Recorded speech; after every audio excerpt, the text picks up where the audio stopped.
For nearly 2 decades, a terrifying pattern of death emerged in Chicago. It was a slow, creeping horror that didn't make national headlines. The victims were women, almost all of them strangled or suffocated, their bodies left in abandoned buildings and forgotten alleyways. Most were from the margins of society, the kinds of people who, if they went missing, might not be missed by anyone with power. Because of this, a horrifying question went unanswered for years. Was a serial killer operating in plain sight, or was something even more complex at play? This is the story of how a potential monster, or monsters, could operate for so long, while dozens of families were left searching for answers that might never come. The story begins around 2001, not with a single sensational crime, but with a series of grim discoveries that slowly started to pile up on the south and west sides of Chicago, in neighborhoods struggling with poverty and neglect. Women's bodies were being found in the city's forgotten spaces, dumped in vacant lots, stuffed into garbage bins, or left in the skeletal remains of empty buildings.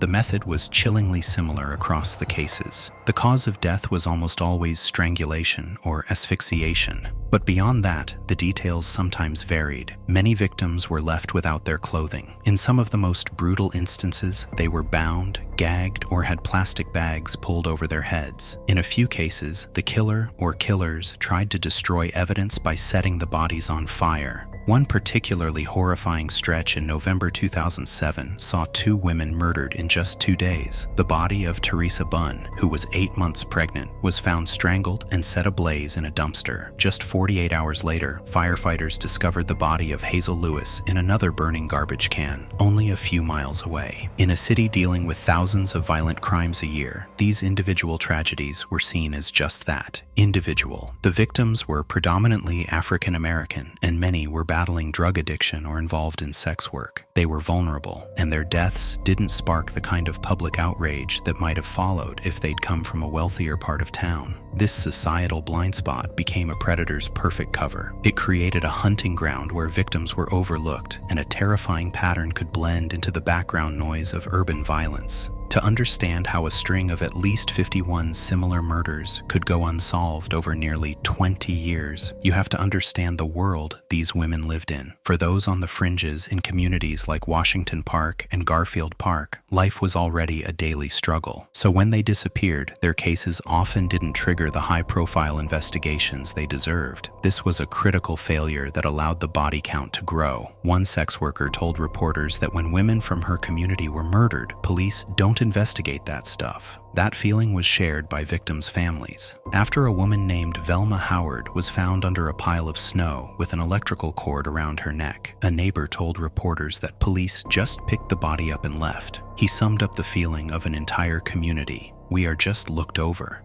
These weren't just names on a list. They were mothers, sisters, and daughters. Gwendolyn Williams was described by her sister as a protector who always tried to keep her family safe. Angela Ford vanished after leaving home to get her kids' report cards. She was found strangled and left in a coma, dying a year and a half later without ever regaining consciousness. But their stories were largely ignored, as Professor John Fountain of Roosevelt University put it bluntly. "I am convinced that if there were 51 dogs killed in the city of Chicago, people would be up in arms, but we aren't." This systemic neglect created the perfect storm. A predator, or predators, appeared to be targeting women that society had already made invisible. And in doing so, they became invisible themselves, moving through a landscape of indifference as the years passed, and the body count continued its silent, horrifying climb. The first real break in the case didn't come from a police task force or a lucky tip.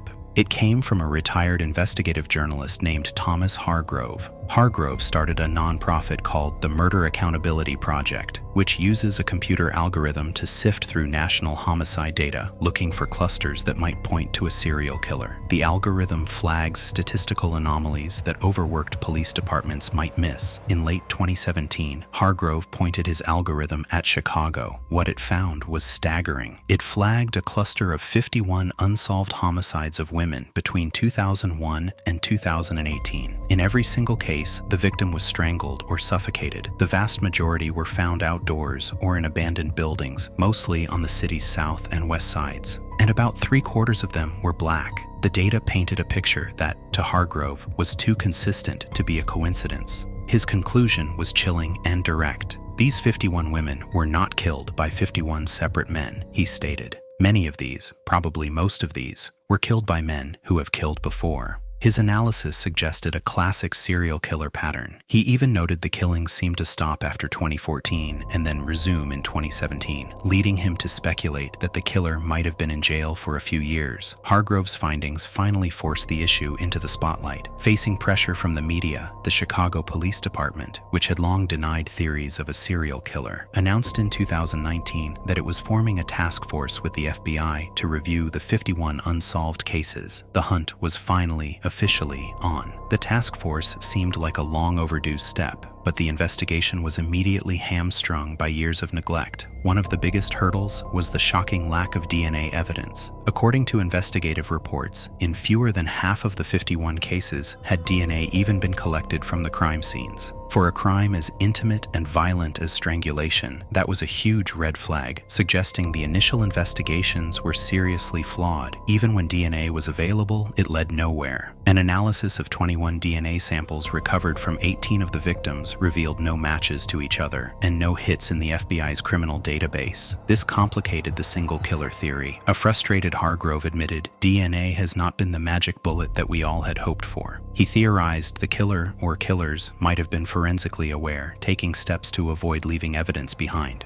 Making matters worse was a massive backlog at the Illinois State Forensic Lab, where evidence kits could sit unanalyzed for years due to underfunding and understaffing. While police waited for results, families waited for answers, and the streets remained unsafe. The official stance from the Chicago Police Department has remained cautious. While reviewing the cases, they've publicly stated there's no definitive evidence linking all 51 murders. However, some unconfirmed reports have suggested that confidential witness information led some investigators to privately consider a different, equally terrifying possibility: that there could be 2 or 3 separate serial killers operating in the same areas, using the same brutal methods. The question of who is responsible for these crimes remains the subject of intense debate. Was it a single prolific predator who managed to evade capture for decades? Or was it a horrifying coincidence of several different killers preying on the same vulnerable women?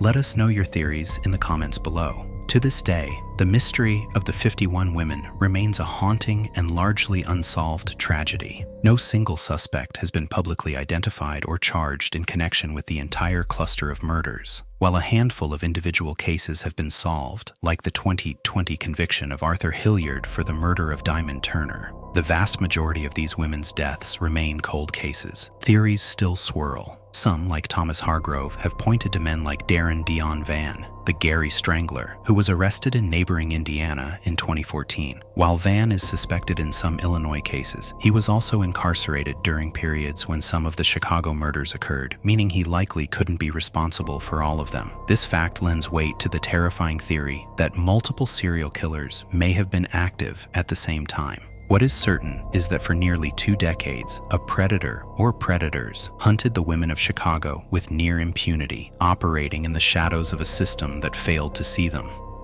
The 51 women are not just a statistic, they are a testament to a profound tragedy.